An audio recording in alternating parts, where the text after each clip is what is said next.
આપણે જીપીએસસી દ્વારા લેવામાં આવેલી એસીએફની પરીક્ષાનું એનાલિસિસ જોઈ રહ્યા હતા. તો GS1ના બધા પેપર જે છે એ સોલ્વ થઈ ગયા છે. આજે આપણે GS2 બીજા નંબરનું પેપર હોય એમાં આપણે ઇકોનોમીનો પોર્શન જે છે એ જોવાની કોશિશ કરીએ. પહેલો પ્રશ્ન છે કે સપ્ટેમ્બર 2022માં લોકમાન્ય ફાઉન્ડેશનનો વાર્ષિક સાહિત્ય પુરસ્કાર કોને અર્પણ કરવામાં આવ્યો? તો આ છે તાનિકેલા ભારાની જે છે એને અર્પણ કરવામાં આવેલો. કદાચ તમે આ તાનિકેલા ભારાની જે છે એને નહીં ઓળખતા હો, પણ કદાચ તમે એનો ફોટો જોશો ને તો પછી તમે એને ઓળખી જશો. આ સાઉથના જે મૂવી હોય, તમિલ તેલુગુ મૂવી હોય, એની અંદર એક્ટર જે છે એની ભૂમિકા જે છે એ અદા કરે છે. અને લોકનાયક ફાઉન્ડેશન સાહિત્ય પુરસ્કાર એવોર્ડ જે છે એ કોને આપવામાં આવ્યો? તાનિકેલા ભારાનીને આ એવોર્ડ જે છે એ આપી દીધો છે. આ શું છે? તો તેલુગુ રાઇટર છે અને તેલુગુ એક્ટર છે તાનિકેલા ભારાની. આની આપણે થોડીક વાત કરીએ. Telugu writer and actor Tanikella Bharani was presented with આ વાર્ષિક એવોર્ડ છે જે સાહિત્ય પુરસ્કાર સાહિત્ય માટે આપવામાં આવે છે. અને લોકનાયક ફાઉન્ડેશન 18મા નંબરનો એવોર્ડ હતો. એવોર્ડ સેરેમનીની અંદર જે છે એ ક્યાં થઈ હતી? તો કે કાલાભારાથી ઓડિટોરિયમ વિશાખાપટ્ટનમ આંધ્રપ્રદેશની અંદર થયેલી હતી. બીજા નંબરનો પ્રશ્ન જોઈએ તો શહેરી વિસ્તારમાં જરૂરિયાતમંદ પરિવારોને 100 દિવસની રોજગારી આપવા માટે કઈ રાજ્ય સરકારે મહત્વાકાંક્ષી યોજના શરૂ કરેલી છે? તો રાજસ્થાન સરકારે. રાજસ્થાનના સીએમ અશોક ગેહલોત દ્વારા એક યોજના શરૂ કરવામાં આવેલી છે. આ યોજના અત્યંત મહત્ત્વની એટલા માટે છે કારણ કે આખા ભારતની અંદર એક યોજના ચાલે છે MG નરેગા. આ MG નરેગા યોજના જે છે એને સમગ્ર ભારતમાં નહીં પરંતુ સમગ્ર વિશ્વમાં એક ખતરનાક યોજના છે. કેમ ખતરનાક? કારણ કે Mahatma Gandhi national rural employment guarantee scheme આ એક એવી યોજના છે જેના અંતર્ગત એવી ગેરંટી આપવામાં આવે છે કે ગામડાના દરેક લોકોને 100 દિવસની વર્ષની અંદર 100 દિવસની રોજગારી જે છે આપવામાં આવશે. એટલે કે ટૂંકમાં ગામડાના લોકોને 100 દિવસની રોજગારી આપતી ગેરંટી સ્કીમ છે. એટલે કે ફરજિયાત 100 દિવસની રોજગારી તો મળી જ જશે. તો ગામડા માટે સમગ્ર વિશ્વની અંદર અને સમગ્ર ભારતની અંદર જોઈએ કે સારામાં સારી રોજગારીની સ્કીમ હોય તો એ MG નરેગા છે. પરંતુ આ સ્કીમ ખાલી ગામડા માટે જ હતી. અને એ પણ જે MG નરેગામાં જે કામ આપવામાં આવે ને એ અનસ્કિલ્ડ લેબર માટેનું. એટલે કે જે સ્કિલ્ડ લેબર હોય કૌશલ્યયુક્ત એમને તો કામ મળી જાય પરંતુ અનસ્કિલ્ડને ન મળે તો એની માટેનું લેબર મજૂર કામ જે છે એ આપવામાં આવે. એટલે કે કાંઈ સ્કિલ નથી, કાંઈ કૌશલ્ય નથી તો પણ રોજગારી મળી જાય. પરંતુ ભારતની અંદર મેઇન વાંધો એ હતો તો MG નરેગાની તો ખૂબ જ તારીફ થઈ હતી સમગ્ર વિશ્વની અંદર. પણ મેઇન વાંધો એ છે કે આ યોજના ખાલી ગામડા માટે છે. શહેર માટે આવી કોઈ યોજના હતી નહીં. એટલે કે શહેરી રોજગારી સ્કીમ કોઈ હતી નહીં. તો કેટલા લાંબા સમયથી ઘણી બધી રિસર્ચ ઓર્ગેનાઇઝેશન અને ઘણા બધા રિસર્ચ પેપરની અંદર એવું કીધેલું છે કે MG નરેગા જેવી યોજના રોજગારી યોજના શહેરની અંદર પણ હોવી જોઈએ, પણ એવું કોઈ ચાલુ નથી કર્યું. પણ રાજસ્થાને આવી પ્રથમવાર પહેલ કરી એટલે આ એક રીતે ક્રાંતિકારી પગલું કહેવાય. તો રાજસ્થાને આ પ્રકારની પહેલ જે છે એ શરૂ કરી નાખેલી છે. અહીંયા તમે જોઈ શકો છો હિન્દુસ્તાન ટાઈમ્સનો article, Rajasthan launches 100-day job scheme for urban area. શહેરી વિસ્તારની અંદર ક્રાંતિકારી એટલા માટે છે કારણ કે શહેરી વિસ્તાર માટે આ પ્રથમવાર જે છે આ યોજના જે છે એ શરૂ થઈ. અહીંયા બીજું થોડી વાત કરીએ કે આ સ્કીમનું નામ શું છે ને એ બધી થોડી વાત કરીએ. MG નરેગા ટાઈપની જ છે. હવે આ સ્કીમનું નામ શું છે? તો કે આ સ્કીમનું નામ છે Indira Gandhi urban employment scheme. Indira Gandhi urban employment scheme. Urban એટલે કે શહેરી, એમ્પ્લોયમેન્ટ એટલે કે રોજગારી યોજના. અને અત્યાર સુધીમાં 2.25 લાખ કરતાં વધારે ફેમિલી લોકો જે છે એમને આ સ્કીમની અંદર જે છે એ નોંધણી કરાવી દીધેલી છે. હવે આ ઇન્દિરા ગાંધી શહેરી રોજગાર યોજના એમાં રોજગારી આપવામાં આવશે, મતલબ કે લોકોને કામ આપવામાં આવશે. તો કામ કેવું આપવામાં આવશે? કામ હશે એન્વાયરમેન્ટ પ્રોટેક્શનનું, પર્યાવરણના સંરક્ષણ માટેનું, વોટર અને હેરિટેજ કન્ઝર્વેશન, પાણીની સ્વચ્છતા માટેનું અથવા પાણીની જાળવણી માટેનું, કૂવા બનાવવાનું ને એવું બધું, ગાર્ડન મેન્ટેનન્સનું અથવા ગાર્ડન બનાવવાનું, એન્ડ રિમૂવિંગ એન્ક્રોચમેન્ટ જે અતિક્રમણ થઈ ગયેલું એ બધું કાઢવાનું, ઇલીગલ સાઇન બોર્ડ જે લગાવેલા હોય એ કાઢવાનું, હોર્ડિંગ્સ જે છે લગાવેલો એ કાઢવાનું અથવા લગાવવાનું, બેનર ને સેનિટેશન, સ્વચ્છતા ને એ બધા રિલેટેડ સ્કીમ, એ બધામાં રિલેટેડ કામ જે છે આપવામાં આવશે. એક રીતે એવું કામ કે જે કન્સ્ટ્રક્ટિવ હોય કે જેના કારણે કંઈક રચનાત્મક એટલે કે જેના કારણે થોડો ઘણો વિકાસ ને એવું બધું પણ થાય અને લોકોને પણ ફાયદો થાય એવું. MG નરેગામાં પણ એ જ પ્રકારની વસ્તુ ચાલતી હોય છે. 800 કરોડ રૂપિયા જે છે એ એની માટે આપેલા છે. 800 કરોડનું બજેટ જે છે એ આપેલું છે. બીજો પ્રશ્ન જોઈએ તો વાત કરે છે અટલ ઇનોવેશન મિશન એ કોની પહેલ છે? અટલ ઇનોવેશન મિશન કોણે શરૂ કરેલું છે? આનો જવાબ આવશે નીતિ આયોગ. નીતિ આયોગ દ્વારા અટલ ઇનોવેશન મિશન જે છે એ શરૂ કરવામાં આવેલું છે. આ પ્રશ્ન ઘણી બધી પરીક્ષાની અંદર પૂછાયેલો છે અને વારંવાર પૂછાય છે. મેન્સની અંદર પણ આ પ્રશ્ન જે છે એ પૂછાઈ શકે છે. એની પાછળનું કારણ એ છે કે આનું સિગ્નિફિકન્સ, આનું મહત્ત્વ જેટલું બધું જોરદાર છે. અટલ ઇનોવેશન મિશન જે છે ને એ એક રીતે ક્રાંતિકારી પહેલ છે. આની અંદર એટલું સામર્થ્ય રહેલું છે કે એ ભારતને એક નવી જ દિશા આપી શકે છે અને ભારતના યુવાનોને જે છે એ વૈશ્વિક કક્ષાએ જે છે એ ટોપ લેવલે જે છે એ પહોંચાડી શકે છે. અટલ ઇનોવેશન મિશનની અંદર એટલું સામર્થ્ય, એટલી તાકાત રહેલી છે. તમને એવું લાગે એવું શા માટે? તો એ હવે આપણે સમજીએ કે અટલ ઇનોવેશન મિશન હકીકતમાં છે શું. તમને ખ્યાલ હશે કે ભારતના જે લોકો જે છે એની પાસે ટેલેન્ટની કોઈ કમી નથી. ભારતના લોકો પાસે ટેલેન્ટ તો ઘણી બધી છે. તમે જોયેલું હશે કે ગામડામાં અમુક લોકો રહેતા હોય તો તેમ છતાં પણ પોતાની જાતે ગાડી બનાવી નાખે, બાઇક બનાવી નાખે, અથવા ખેતરમાં ખેતી કરવા માટે જે છે હાથે ટ્રેક્ટર જેવી કોઈ વસ્તુ બનાવી નાખે, બેટરીથી ચાલતી હોય એવી કાર બનાવી નાખે. મતલબ કે ઘણી બધી વસ્તુ બનાવી નાખે. ટિકટોકને, ઇન્સ્ટાગ્રામને, જે યુટ્યુબમાં પણ ઘણા બધા લોકોના તમે વિડીયો આ પ્રકારના જોતા હશો. મતલબ કે ભારતના લોકો પાસે જે છે એ કોઠાસૂઝ તો જોવા મળે છે. એ કોઠાસૂઝના માધ્યમથી જે છે એ સારી એવી વસ્તુને એવું બધું બનાવી નાખે છે. તો સરકારે એવું વિચાર્યું, સરકારે અથવા તો નીતિ આયોગે એવું વિચાર્યું. નીતિ આયોગનું કામ મુખ્ય વિચારવાનું છે. કેમ? કારણ કે નીતિ આયોગ જે છે એ એક થિંક ટેન્ક છે. થિંક ટેન્ક એનું કામ મેઇન વિચારવાનું છે અને પોલિસી બનાવવાનું ને એ બધું છે. તો નીતિ આયોગે એવું વિચાર્યું કે આપણે જે છે એ ભારતના લોકો પાસે કોઠાસૂઝ તો છે જ તે. હવે આ લોકોને તે જો મોડર્ન ટેકનોલોજી આપવામાં આવે, જો સાયન્ટિફિક ટેમ્પરામેન્ટ આપવામાં આવે, જો સાયન્સ વિજ્ઞાનને લગતી, મોડર્ન ટેકનોલોજીને લગતી જે છે એ ગાઈડ, એની માટેની સલાહ અને એવું બધું સૂચન ને એવું બધું આપવામાં આવે તો એ લોકો ક્રાંતિ સર્જી શકે છે અને એ લોકો ઇનોવેશન કરી શકે છે. ઇનોવેશનનો મતલબ શું થાય? ઇનોવેશનનો મતલબ થાય નવીનતા. કોઈ પ્રોબ્લેમ જે છે, કોઈ સમસ્યા જે છે, તો એ પ્રોબ્લેમને સોલ્વ કરવા માટે, એના સમાધાન માટે કોઈક નવો રસ્તો ગોતો, તો એને શું કહેવાય? એને કહેવાય ઇનોવેશન. તો આપણે જો એને જ્યારે એ શાળામાં ભણતા હોય, હાઈસ્કૂલમાં ભણતા હોય ત્યારે તો જો આપણે એને અટલ ઇનોવેશન મિશન અંતર્ગત ઇનોવેટિવ આઈડિયા ને એવું બધું વિચારવા માટે, એ બધા માટે જો પ્રેરણા આપીએ તો એ લોકો જે છે એ ક્રાંતિ સર્જી શકે છે. તમે જોઈ શકો છો કે Atal innovation mission. What is Atal innovation mission? તો અટલ ઇનોવેશન મિશન જે છે ને એ એક રીતે ફ્લેગશિપ પ્રોગ્રામ છે, સરકાર દ્વારા લોન્ચ કરવામાં આવેલો હતો 2016ની અંદર. અને આનો મુખ્ય ઉદ્દેશ્ય શું હતો? Holistic approach to creating a problem solving environment. શાળાની અંદર જે છે, શાળાની અંદર એક એવું વાતાવરણ ઊભું કરવામાં આવે, કેવું તો કે પ્રોબ્લેમ સોલ્વિંગ એન્વાયરમેન્ટ. શાળાની અંદર ઘણા બધા પ્રોબ્લેમ હોય, સમગ્ર ભારતની અંદર જોઈએ, સમગ્ર વિશ્વની અંદર ઘણા બધા પ્રોબ્લેમ છે. તો આ પ્રોબ્લેમને સોલ્વ કરવા માટે, સમાધાન કરવા માટે કંઈક નવું ઇનોવેશન લાવવાનું, કંઈક નવીન રસ્તો લાવવાનો. ભારતના અમુક પ્રોબ્લેમની આપણે વાત કરીએ તો માનો કે ભારતની અંદર ટ્રાફિકનો બહુ ખતરનાક લેવલનો પ્રોબ્લેમ છે. તો ટ્રાફિકના પ્રોબ્લેમને સોલ્વ કરવા માટે કંઈક ઇનોવેશન, કંઈક નવીન રસ્તો જે છે લાવી શકાય. કેવો નવીન રસ્તો?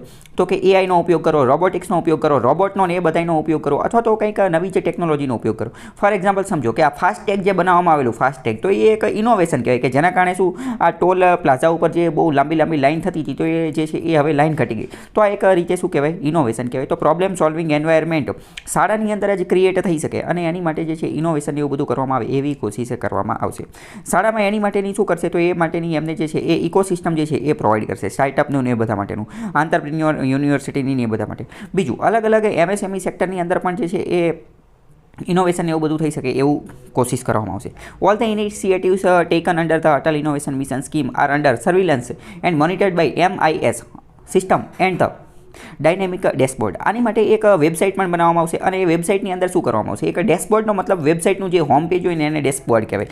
એની અંદર બધા જ સ્ટેક હોલ્ડર, બધા જ હિતધારકો જે છે ને એ બધાને એક જગ્યાએ સાંકળવામાં આવશે અને બધાની વચ્ચે કોઓર્ડિનેશન અને કોઓપરેશન જે છે એ સાધવામાં આવશે.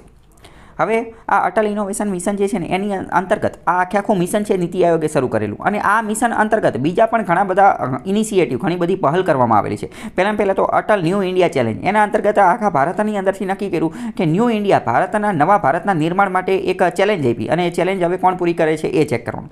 પછી Atal incubation centre, incubation centre જે છે એ બનાવવામાં આવશે. ઇન્ક્યુબેશન એટલે શું ને એ શબ્દ તમે સમજી લો. ઇન્ક્યુબેશનનો મતલબ શું થાય?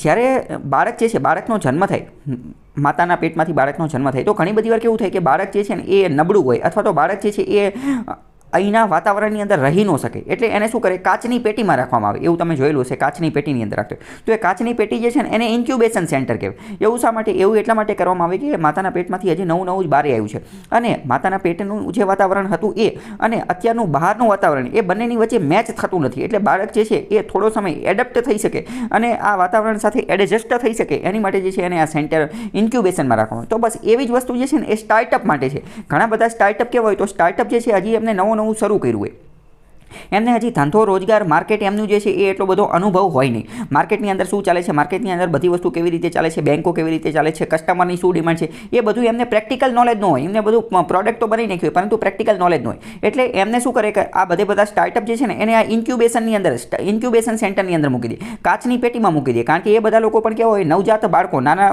જન્મેલા બાળકો જેવા જોઈએ જે સ્ટાર્ટઅપ હોય.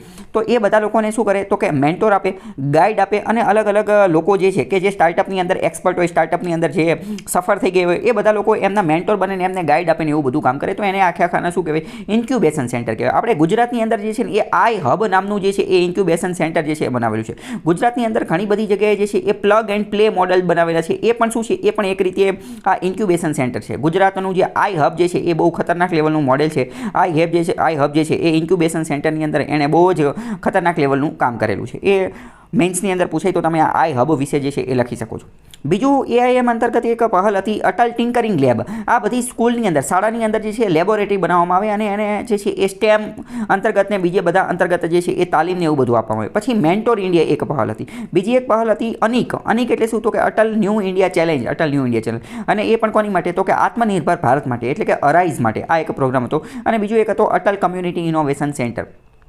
આ બધું જે છે ને જો મેન્સમાં પૂછાય તો તમારે આ બધી વસ્તુ જે છે એ તમારે લખવી પડે. બીજું પ્રિલિમ્સમાં પણ તમને પૂછાઈ જાય કે આ અટલ ઇનોવેશન મિશન અંતર્ગત નીચેનામાંથી કઈ પહેલ છે, તો આ બધી પહેલ જે છે એ એના અંતર્ગત જ છે. હવે આપણે થોડી વાત કરીએ કે features of the Atal innovation mission. આ જે અટલ ઇનોવેશન મિશન જે છે એના ફીચર, એના લક્ષણો જે છે એ કયા છે.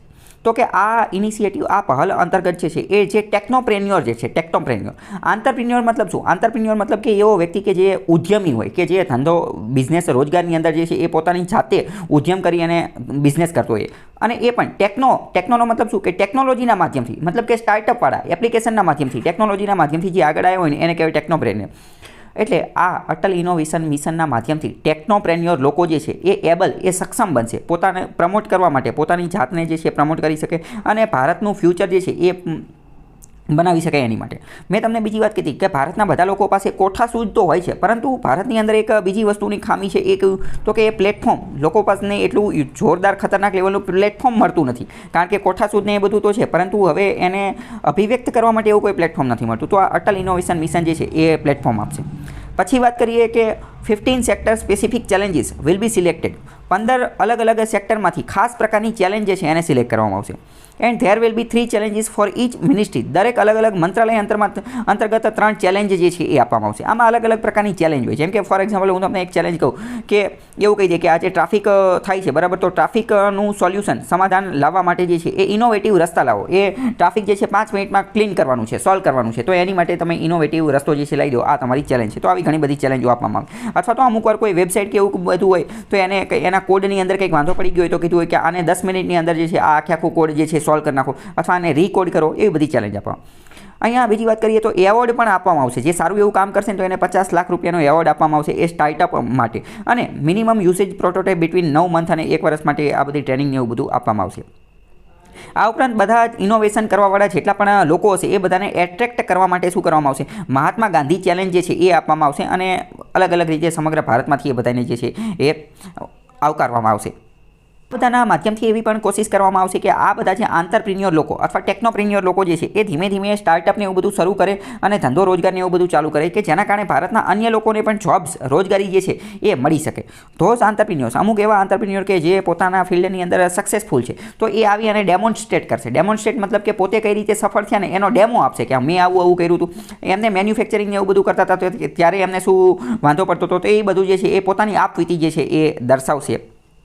મેં તમને હમણાં જ કીધું કે આ ઇન્ક્યુબેશન સેન્ટરની અંદર શું હોય, ઇન્ક્યુબેશન સેન્ટર જે છે ને, ઇન્ક્યુબેશન સેન્ટર એમાં આ બધા નવા સ્ટાર્ટઅપવાળા આવે અને એમને જે છે એ મેન્ટોર અને ગાઈડ જે છે આપવામાં આવે. એ મેન્ટોર અને ગાઈડ કોણ હોય, તો એ આંતરપ્રિન્યોર કે જે ઓલરેડી આની અંદર સફળ થઈ ગયા હોય. એ એક સાઉથ કોરિયન વેબ સિરીઝ છે કઈ, તો કે સ્ટાર્ટઅપ નામની એક સાઉથ કોરિયન વેબ સિરીઝ છે. એ તમે જોજો. એની અંદર બહુ ખતરનાક લેવલનું બહુ મસ્ત બતાવેલું છે કે સ્ટાર્ટઅપ આખું કામ કઈ રીતે કરે. સ્ટાર્ટઅપ માટે સરકાર જે છે, સરકાર એ કેવી રીતે સ્ટાર્ટઅપ જે છે એને નેક્સ્ટ લેવલ સુધી પહોંચાડી શકે. સાઉથ કોરિયા જે છે ને, સાઉથ કોરિયા એ સ્ટાર્ટઅપની અંદર બહુ આગળ પડતું છે. અને ચીન જે છે ને, ચીન પણ સ્ટાર્ટઅપની અંદર ને એ બધાની અંદર બહુ આગળ પડતું છે. તો એ બધા બહુ આગળ પડતા છે. એની પાછળનું કારણ જ એ છે કે આ બંને દેશોએ શું કર્યું, ઇન્ક્યુબેશન સેન્ટર જે છે ને એ બહુ મોટા પ્રમાણમાં ચાલુ કર્યા. અને ભારતે પણ એ બધાથી પ્રેરણા લઈ અને આપણે પણ ઇન્ક્યુબેશન સેન્ટર જે છે એ બહુ મોટા પ્રમાણમાં ચાલુ કર્યા છે. પરંતુ આપણે આ જે ઇન્ક્યુબેશન સેન્ટર જે છે ને એ હજી બધા રાજ્યમાં હજી પહોંચ્યા નથી. તો અહીંયા તમે એક અત્યંત મહત્વનો કીવર્ડ યાદ રાખો, ઇન્ક્યુબેશન સેન્ટર. આ ઇન્ક્યુબેશન સેન્ટર જે છે એ તમે ગમે ત્યારે સ્ટાર્ટઅપનું લખતા હોય ને તો તમારા આન્સરની અંદર એ જે છે એ આવવો જોઈએ. તો કે those entrepreneurs who successfully demonstrate have their capability to manufacture and organize a market for their product under the 17 focus areas will be rewarded with a grant up to 1 crore. એવા આંતરપ્રિન્યોરને 1 કરોડ રૂપિયાની ગ્રાન્ટ પણ આપવામાં આવશે કે જો એ 17 એરિયાની challenge જે છે એમાંથી કોઈ સમાધાન લાવશે તો. પછી બીજી મેઇન વસ્તુ ભારતની અંદર એક સમસ્યા છે એ તમે જોયેલું હશે કે ભારતની અંદર R&D રિસર્ચ એન્ડ ડેવલપમેન્ટની અંદર એટલો બધો ખર્ચો થતો નથી. એ કોઈ પણ કંપની હોય કે સરકાર હોય કે કોઈ પણ ઓર્ગેનાઇઝેશન હોય, ઇન્સ્ટિટ્યુશન હોય, એ રિસર્ચ અને ડેવલપમેન્ટની અંદર એટલો બધો કોઈ ખર્ચો કરતું નથી. એક વસ્તુ તમે સમજો, કોઈ પણ દેશને જો આગળ આવવું હશે સ્ટાર્ટઅપના ફિલ્ડની અંદર, ટેકનોલોજીના ફિલ્ડની અંદર, અને જો ભવિષ્યની અંદર એને પોતાની પ્રેઝન્સ છે એ નેક્સ્ટ લેવલે પહોંચાડવી હશે તો રિસર્ચ એન્ડ ડેવલપમેન્ટ તો એને કરવું જ પડશે. કારણ કે રિસર્ચ કરશે તો જ તો એ આગળ આવશે. તો ભારતની અંદર રિસર્ચમાં એટલો બધો ખર્ચો થતો નથી. એટલે આ અટલ ઇનોવેશન મિશન અંતર્ગત લખ્યું કે સ્ટાર્ટઅપ ભેગા થઈ અને રિસર્ચ અને ડેવલપમેન્ટ એવું બધું કરશે. રિસર્ચ અને ડેવલપમેન્ટ માટેના એક નવા જ ઇન્સ્ટિટ્યુશન, નવી જે સંસ્થાઓ જે છે એ બનાવશે, અને એકેડેમિશિયન એટલે કે કોલેજ ને યુનિવર્સિટી અને શૈક્ષણિક સંસ્થાઓ સાથે મળી અને રિસર્ચ અને ડેવલપમેન્ટ એ બધું જે છે એ કરશે. બીજી વાત કરીએ Atal tinkering lab of Atal innovation mission અંતર્ગત અટલ ટિંકરિંગ લેબ જે છે ને એની વાત કરીએ તો છેલ્લા 4 વર્ષથી અટલ ઇનોવેશન મિશન જે છે એણે સમગ્ર ભારતની અંદર ઘણી બધી જગ્યાએ અટલ ટિંકરિંગ લેબ જે છે એ પ્રોગ્રામ લોન્ચ કરેલો છે. તમે હાઈસ્કૂલ અમુક સ્કૂલ જે છે ને એ આની અંદર સિલેક્ટ કરેલી હોય તો અમે મોટા સિટીની અંદર હાઈસ્કૂલની અંદર જશો તો અટલ ટિંકરિંગ લેબ જે છે અહીંયા તમને જોવા મળશે. આજુબાજુમાં તમે ચેક કરજો, તમને મળી જશે. આ એક રીતે state of the art space programme છે. સ્ટેટ ઓફ ધ આર્ટનો મતલબ શું? મતલબ કે રાજ્યનો સૌથી બેસ્ટ લેવલની ટેકનોલોજી પ્રોવાઈડ કરતો પ્રોગ્રામ હોય ને એને કહેવાય state of the art. State of the art આ પણ એક અત્યંત મહત્વનો કીવર્ડ છે. મેઇન્સ તમે લખતા હોય તો આ આન્સર તમારા આ કીવર્ડ જે છે એ તમારી અંદર આવવો જોઈએ. તો શાળાની અંદર આ સ્પેસ પ્રોગ્રામ લોન્ચ કરવામાં આવશે સ્ટેટ ઓફ ધ આર્ટ. જેના અંતર્ગત શું કરવામાં આવશે? સ્ટુડન્ટ્સ એબિલિટી, વિદ્યાર્થીઓની જે ક્ષમતા જે છે એને બૂસ્ટ કરવામાં આવશે, એને વધારે જે છે એ આંતરવામાં આવશે, અને એ લોકો બ્રેઇનસ્ટોર્મ કરી શકે. બ્રેઇનસ્ટોર્મનો મતલબ શું? બ્રેઇનસ્ટોર્મનો મતલબ મગજની અંદર વાવાઝોડું લાવવું. કોનું વાવાઝોડું લાવવાનું? તો કે વિચારોનું વાવાઝોડું લાવવાનું. અલગ પ્રકારના નવા વિચારો લાવવાના, ઇનોવેટિવ વિચારો લાવવાના કે જેના કારણે જે પ્રોબ્લેમ સોલ્વ કરવાની જે કેપેસિટી જે છે એમાં કંઈક નવો જે રસ્તો જે છે એ મળી જાય અને એમના મગજ જે છે એ ખુલી જાય એની માટે. And come up with some productive and innovative ideas for entrepreneur. Atal tinkering lab પ્રોગ્રામની અંદર શું કરવામાં આવે તો કે વિદ્યાર્થીઓને બ્રેઇનસ્ટોર્મ કરવા માટે જે છે એ ભાર આપવામાં આવે, જેના કારણે વિદ્યાર્થીઓની જે એબિલિટી જે છે, સામર્થ્ય જે છે વિચારવા માટેનું અને ઇનોવેટિવ આઈડિયા લાવવા માટેનું, પ્રોડક્ટિવ આઈડિયા લાવવા માટેનું, એ બધા આઈડિયા જે છે આઈડિયા એને આ આંતરપ્રિન્યોરશિપની અંદર કન્વર્ટ કરવામાં આવે. અહીંયા એક બીજો શબ્દ પણ તમે યાદ રાખો, lab to land. Lab to land. Lab એટલે પ્રયોગશાળા, એવી જગ્યા કે જ્યાં પ્રયોગ કરવામાં આવે. એકવાર પ્રયોગ થઈ ગયા, પ્રયોગ કરવો એનો મતલબ કે રિસર્ચ એન્ડ ડેવલપમેન્ટ કરવું. માત્ર પ્રયોગ કરવાથી જ કામ નથી થઈ જતું. એ પ્રયોગને જે છે એ કમર્શિયલ લેવલે, વાણિજ્યક ધોરણે જે છે એ લેન્ડ, જમીન ઉપર પહોંચાડવો પણ જરૂરી છે. અહીંયા તમે થોડું વિચાર કરો કે DRDO જે છે ને એ ઘણા બધા રિસર્ચ કરે, બરાબર. એ જેમ કે તેજસ એરક્રાફ્ટ બનાવ્યું, બરાબર, તો એની ઉપર એને ઘણું બધું લાઇટ કોમ્બેટ એરક્રાફ્ટ બનાવવા માટે ઘણું બધું રિસર્ચ કર્યું, પણ રિસર્ચ કરી નાખ્યું. પરંતુ પછી એને હવે એવું એક તેજસ બનાવી નાખ્યું, પણ કે એક તેજસથી ન ચાલે, એવા 100, 200, 500 તેજસ છે એ બનાવવા પડે, કારણ કે તો આપણે એ લડવામાં ને એ બધામાં ઉપયોગ કરવામાં આવે અને એને વેચી શકીએ, એક્સપોર્ટ કરી શકીએ. તો હવે DRDO એ એક બનાવી નાખ્યું. તો DRDO એ કઈ રીતે બનાવ્યું? રિસર્ચ એન્ડ ડેવલપમેન્ટ કરી. તો હવે એ જ પ્રકારના તેજસ છે એ 100, 200 ખૂબ મોટા પ્રમાણમાં એનું પ્રોડક્શન કરવાનું છે. તો એ કાંઈ DRDO ન કરે, એને શું કરવું પડે? એ તો હવે DRDOનું કામ શું હતું? લેબ. હવે એને લેન્ડ, જમીન ઉપર પહોંચાડવા માટે, એને કમર્શિયલી, વાણિજ્યક રીતે એક્સપ્લોઇટ કરવા માટે જે છે એ અલગ કંપનીઓ જે છે એ આગળ આવી પડે. તો મતલબ કે લેબ ટુ લેન્ડ જે છે એ હોવું જરૂરી છે. બીજો એક કીવર્ડ છે M2M. M2M શું છે? તો કે mind to market. Mind to market એટલે કે તમારા મગજની અંદર જે વિચાર છે, મગજની અંદર જે ઇનોવેટિવ વિચાર છે કે જેના માધ્યમથી તમે કોઈ પ્રોબ્લેમ જે છે એને સોલ્વ કરવા માટેને એના સમાધાન માટેનું જે તમારી પાસે એક નવીન સમાધાન જે છે તો એ તમારા મગજમાં છે. એ મગજમાં જે સમાધાન જે છે ને એને શું કરવાનું છે? માર્કેટની અંદર લાવવાનું છે, બજારમાં લાવવાનું છે. એટલે કે તમારો જે વિચાર જે છે એને સ્ટાર્ટઅપની અંદર કન્વર્ટ કરવાનો છે અને એ સ્ટાર્ટઅપ જે છે એ તમારે લોન્ચ કરવાનું છે, જેના કારણે જે છે એ આપણે ઇનોવેશનના માધ્યમથી સમગ્ર વિશ્વની અંદર જે છે એ આગળ આવી શકીએ. The main aim of launching the Atal tinkering lab is to include problem solving skill. વિદ્યાર્થીઓની અંદર જે 6 થી 12 ધોરણની અંદર ભણતા હોય ને, જો અહીંયા આ પણ અમુક વાર પૂછે છે અટલ ટિંકરિંગ લેબ એ કયા ધોરણના વિદ્યાર્થીઓ માટે છે? તો 6 થી 12 ધોરણના વિદ્યાર્થીઓ માટે છે. એ વિદ્યાર્થીઓની અંદર પ્રોબ્લેમ સોલ્વિંગ સ્કિલ અને ઇનોવેટિવ સ્કિલ જે છે એ એમના મગજની અંદર આવી શકે અને આ સ્કિલનો ઉપયોગ કરી અને એ આજુબાજુના વિસ્તારની અંદર, એમની આજુબાજુના એરિયાની અંદર આવી ઇનોવેટિવ સ્કિલનો ઉપયોગ કરી અને પ્રોબ્લેમ સોલ્વ કરી શકે ને એ એમનો ઉદ્દેશ્ય છે.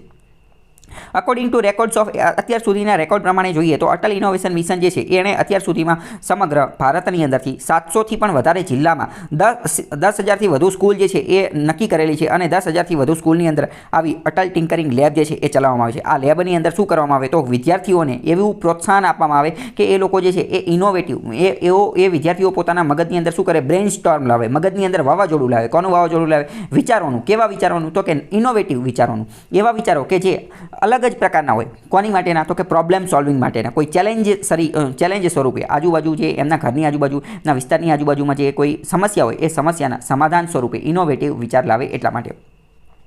અહીંયા હવે તમને પ્રશ્ન થાય કે આ 6 થી 12 વર્ષના વિદ્યાર્થીઓને જ પસંદ કરે એની પાછળનું કારણ શું? તો એની પાછળનું કારણ પણ એક સાયન્ટિફિક છે અને સાયકોલોજીકલ છે, મનોવૈજ્ઞાનિક પણ છે અને વૈજ્ઞાનિક પણ છે અને એક રીતે બાયોલોજીકલ પણ છે. કેમ? કારણ કે મેં તમને એથિક્સવાળા વિડીયો લેક્ચર જ્યારે ચલાવેલા હતા ત્યારે મેં તમને સમજાવેલું હતું કે આપણું મગજ કઈ રીતે કામ કરે છે. કોઈ પણ પ્રોબ્લેમ જે છે એને જ્યારે પ્રોબ્લેમ સોલ્વ કરવો એનો મતલબ શું? એનો મતલબ ઇન્ટેલિજન્સ. કોઈ પણ સમસ્યાનું સમાધાન ગોતવું એનો મતલબ ઇન્ટેલિજન્સ.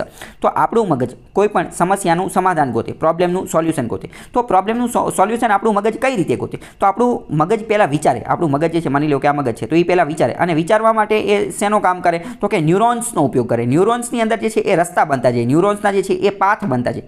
તો હવે આમાં થાય કેવું કે માની લો કે તમે જે છે એ કોઈ એક કામ કરો છો. માની લો કે તમે રોજે ઘરેથી ઓફિસે જાઓ છો. તો રોજે ઘરેથી ઓફિસે જાઓ છો, બરાબર, ઘરેથી ઓફિસે. તો આ રસ્તો તમારા મગજની અંદર ફિટ થઈ ગયો. આ રસ્તો તમારા મગજની અંદર ફિટ થઈ ગયો. તો અમુક વાર તમે જે છે ને એ એટલું બધું તમે આંખો બંધ કરીને જતા હોય અથવા તો વચ્ચે વચ્ચે તમે કંઈક સબકોન્શિયસ માઇન્ડની અંદર જતા રહ્યા હો ને તોય પણ તમે જે છે તમે ચાલવાનું તો ચાલુ જ રાખો. તમે ઓટોમેટિક જે છે એ ઓફિસે પહોંચી જ જાઓ. કદાચ તમે કંઈક વાંધો હોય આંખોની અંદર વચ્ચે વચ્ચે આંખો બંધ કરી નાખો તો પણ જે છે એ ઓફિસે તો તમે પહોંચી જાઓ. રસ્તામાં તમે ભૂલ ન કરો. કેમ? કારણ કે તમારા મગજની અંદર એ ન્યુરોન્સનો પાથ, ન્યુરોન્સના જે રસ્તો જે છે ને એ તમારા મગજની અંદર ફિક્સ થઈ ગયો છે. તો જેમ જેમ ઉંમર થતી જાય ને તો આ ન્યુરોન્સનો પાથ જે છે ને એ સોલિડ થઈ જાય. કેવો? સોલિડનો મતલબ શું થાય? ઘન બની જાય, ઘન. એટલે એકવાર પછી જે છે ને એ રસ્તો બદલાય નહીં. તમે ઘણી બધી વાર જોયેલું હશે કે વૃદ્ધ લોકો હશે અથવા મોટી ઉંમરના લોકો હશે ને તો એમની વિચારસરણી જે છે એ બદલવી ખૂબ જ અઘરી હોય. કેમ? કારણ કે એમના મગજના ન્યુરોન્સના પાથ જે છે એ સોલિડ થઈ ગયેલા હોય છે. જ્યારે યુવાનોના જે આ સોલિડ જે છે સોલિડ જે છે એ કેવો હોય? એ એમના આ જે યુવાનો જે છે યુવાનોના જે મગજના જે ન્યુરોન્સના પાથ જે છે ન્યુરોન્સના પાથ એ સોલિડ ન હોય પરંતુ કેવો હોય? લિક્વિડ હોય. એટલે એને જેવી રીતે વાળવા હોય ને એવી રીતે વાળી શકાય. એટલે એ લોકો જે છે એ નવીન વિચાર જે છે એ એમની અંદર વધારે આવે. જ્યારે મોટી ઉંમરના લોકોને જો એવું કહેવામાં આવે કે તમે ઇનોવેશન કરો તો એ લોકો ઇનોવેશન કરી શકે નહીં. કેમ? કારણ કે એમના ન્યુરોન્સના પાથ ફિક્સ થઈ ગયા હોય અને એમના ન્યુરોન્સના પાથ જે છે એ કેવા થઈ ગયા હોય? તો એક રીતે સોલિડ, ઘન બની ગયા હોય. એ લિક્વિડમાં ન હોય. લિક્વિડમાં તો કોના હોય? તો કે આ જે યુવાન હોય એના હોય, બરાબર. તો આ બધું તમે એથિક્સને પણ અહીંયા કનેક્ટ કરી શકો છો. આગળ વાત કરીએ Atal incubators in Atal innovation mission. હવે અટલ ઇન્ક્યુબેટરની વાત કરીએ. અટલ ઇન્ક્યુબેટર એટલે શું? મેં તમને ઓલરેડી કહી દીધેલું છે કે આ એક જે નાનું બાળક જે છે, નવજાત શિશુ જે છે, તો એને જે કાચની પેટીમાં રાખવામાં આવે એ જ આખો કોન્સેપ્ટ અહીંયા લાગુ પડે છે. ઇન્ક્યુબેશન સેન્ટરની અંદર જે ટેકનિકલ સપોર્ટને એ બધું આપવામાં આવે. કારણ કે માની લો કે સ્ટાર્ટઅપ તો શરૂ કરી દીધું પરંતુ એ બધી નવા છે. હજી એમને ટેકનિકલ બાબતોની ખબર ન હોય. રિસર્ચ ફેસિલિટી આપવામાં આવે, મેન્ટોરશિપ, મેં તમને કીધું મેન્ટોરને ગાઈડને એ બધું આપવામાં આવે. ફાઇનાન્શિયલ સપોર્ટ, કારણ કે માની લો કે કોઈ નવું કોઈ માની લો કે સ્ટાર્ટઅપ કરવું છે પરંતુ એની પાસે ત્યારે પૈસા ન હોય તો ફાઇનાન્શિયલ સપોર્ટને એ બધું આપવામાં આવે. પાર્ટનરશિપ, અલગ મોટી જે કંપની હોય એની સાથે પાર્ટનરશિપ કરવામાં આવે. ફ્લેક્સિબલ વર્કિંગ સ્પેસ અને આ બધી વસ્તુ જે છે આપવામાં આવે. આની માટે મેં તમને ગુજરાતનું હબ જે છે એ પણ મેં તમને કીધું અને સ્ટાર્ટઅપ વેબ સિરીઝ જે કોરિયાની જે છે એ બધી વસ્તુ મેં તમને વાત કીધી. એ તમે ક્યાંક લખતા હોય તો એ બધાનો ઉપયોગ કરી શકો છો. અત્યાર સુધીમાં સમગ્ર ભારતની અંદર વાત કરીએ તો 1800થી પણ વધારે જે છે ઓપરેશનલ સ્ટાર્ટઅપ જે છે એ મહિલાઓ દ્વારા શરૂ કરવામાં આવેલા છે અને બાકીના જે છે 500 જે છે એ પુરુષો દ્વારા કરેલા છે. તો આ બધા એના અંતર્ગત કરેલા છે. બીજી વાત કરીએ અટલ ન્યૂ ઇન્ડિયા ચેલેન્જ શું છે?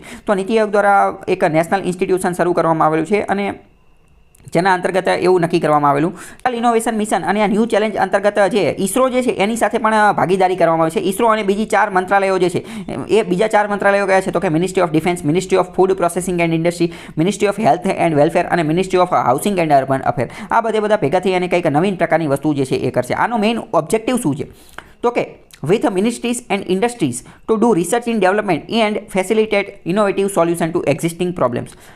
મતલબ આનો મેઇન ઉદ્દેશ્ય શું છે? આ જે ચેલેન્જ છે અટલ ચેલેન્જ એનો ઉદ્દેશ્ય એ છે કે અલગ અલગ મંત્રાલયો, ઇસરો અને અલગ અલગ એકેડેમિશિયન ઇન્સ્ટિટ્યુશન એ બધા ભેગા મળશે અને રિસર્ચ અને ડેવલપમેન્ટ કરશે અને અત્યારે જે પ્રોબ્લેમ જે છે એ પ્રોબ્લેમના સોલ્યુશન, સમાધાન સ્વરૂપે કંઈક નવું ઇનોવેશન જે છે એ લાવશે.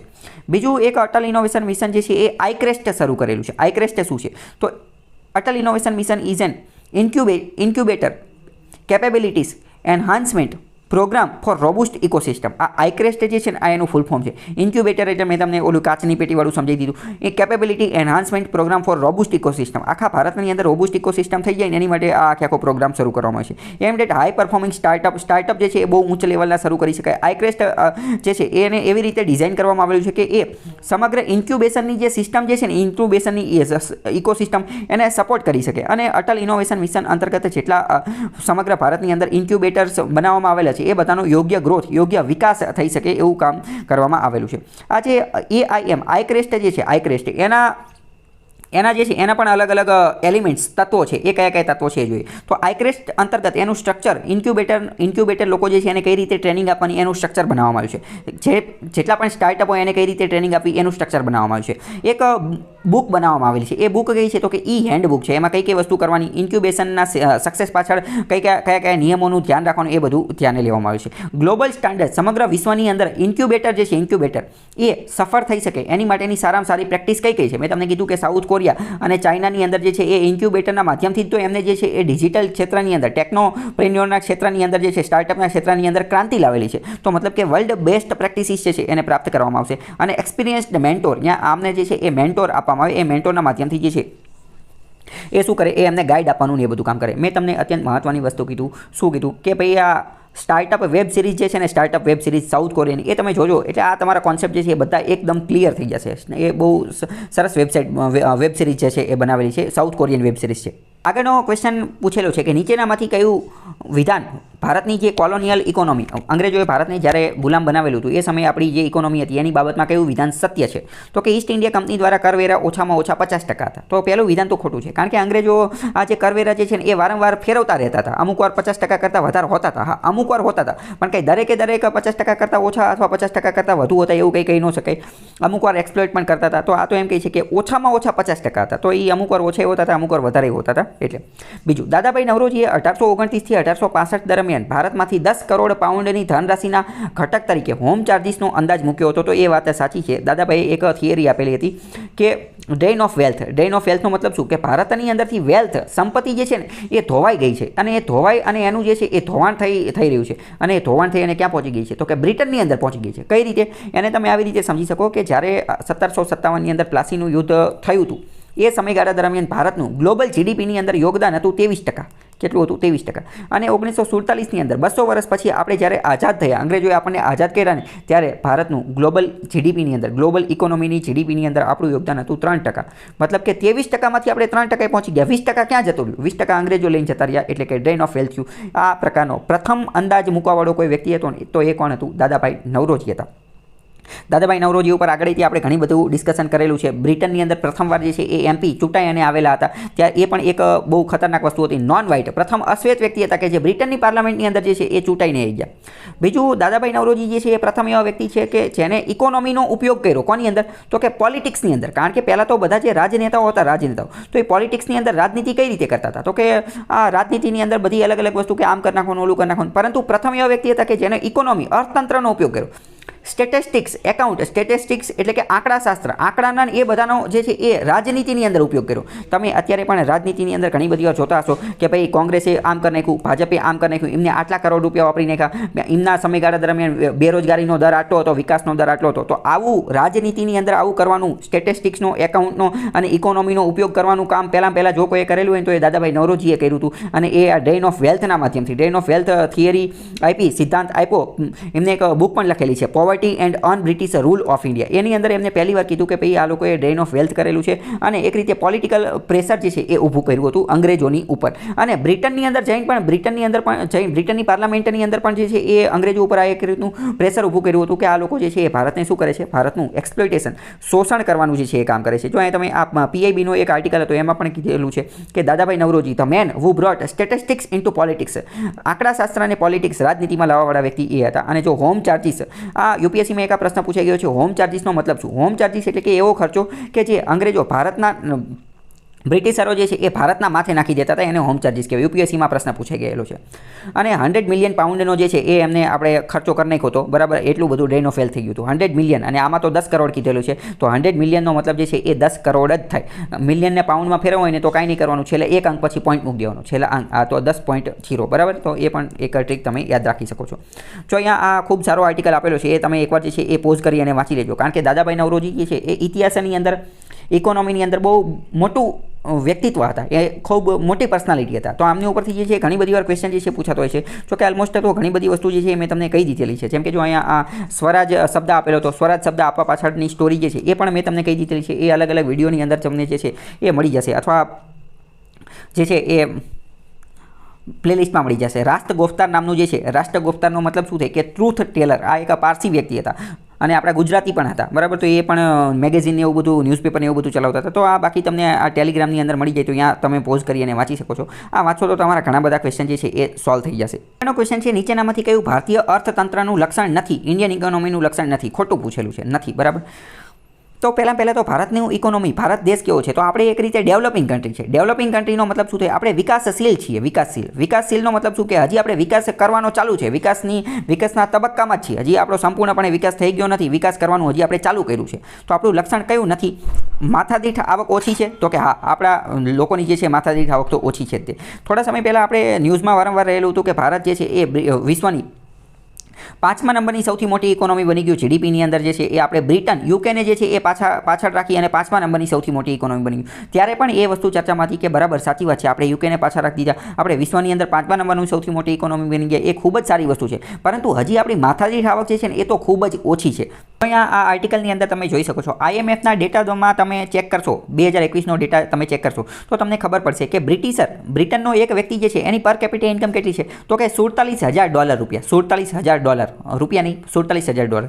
જ્યારે ભારતના એક વ્યક્તિની પર કેપિટા ઇન્કમ કેટલી છે? તો કે $2,000, જે ખૂબ જ ઓછી છે. અહીંયા આ 47,000 ને 50,000 ગણી લો, રાઉન્ડ ફિગરમાં 50,000, અને આને માની લો કે તમે 3,000 ગણી લો, તો તે કેટલા ગણાનો? માની લો કે 25 ગણી ઓછી છે. 25 × 50,000 થાય, 25 × 50,000, તો બહુ મોટો ગેપ છે. મતલબ કે આપણે ઇકોનોમીની અંદર તો જમ્પ લગાવી દીધેલો છે, પરંતુ હજી આપણે પર કેપિટાની અંદર જે છે એ જમ્પ લગાવેલો નથી. અને મેં તમને મારા ઘણા બધા ઇકોનોમીના વિડીયોની અંદર સમજાવેલું છે કે હકીકતમાં ભારતનું ડેવલપમેન્ટ, વિકાસ તો થયો છે, પરંતુ મેઇન વાંધો શું છે? મેઇન વાંધો એ છે કે આ જે છે એ ટ્રિકલ ડાઉન થયું નથી. ટ્રિકલ ડાઉન એનો મતલબ કે જે અમીર લોકો જે છે એ વધુ અને વધુ અમીર થઈ ગયા છે, અને ગરીબ જે છે વધુ અને વધુ ગરીબ થઈ ગયેલા છે.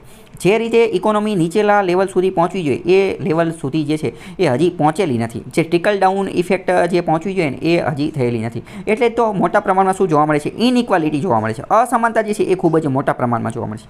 ગુજરાતનું કામ જે છે એ આ બાબતની અંદર સારું છે, કારણ કે ગુજરાતની જીડીપી, ગુજરાતની પર કેપિટા ઇન્કમ જે છે એ કેટલી છે? તો એ તો એક રીતે 3,000 છે. તો ભારતની જે એવરેજ જે છે, ભારતની પર કેપિટા ઇન્કમ જે છે એની કરતાં ગુજરાતની $3,000 એ એક રીતે સારી કહેવાય. પરંતુ હજી એ ગુજરાત રીતે બહુ આગળ વધવાની જરૂર છે, પણ એક રીતે ગુજરાતની તો સારું છે. અને એટલે તમને ખ્યાલ હશે ગુજરાતનો જે સમાવેશ છે એ તો ભારતના અમીર રાજ્યોની અંદર થતો હોય છે. મતલબ કે ઓછી માથાદીઠ આવક જે છે એ તો આપણું લક્ષણ છે, આમાં નથી એમ પૂછેલું છે. તો પહેલું તો જવાબ આવશે નહીં. ગરીબીની ઊંચી તીવ્રતા, તો એ પણ આપણી અંદર જોવા જ મળે છે. અત્યારે તો મેં તમને કહી દીધું કે આપણે ઇનઇક્વાલિટી સૌથી વધુ છે, સૌથી વધુ અમીર લોકો ભારતમાં છે, સૌથી વધુ ગરીબ લોકો ભારતમાં છે. સૌથી વધુ અમીર એટલે વિશ્વની વાત નથી કરતા, મતલબ કે ઓવરઓલ વાત કરીએ છીએ, એક જનરલ વાત કરું છું.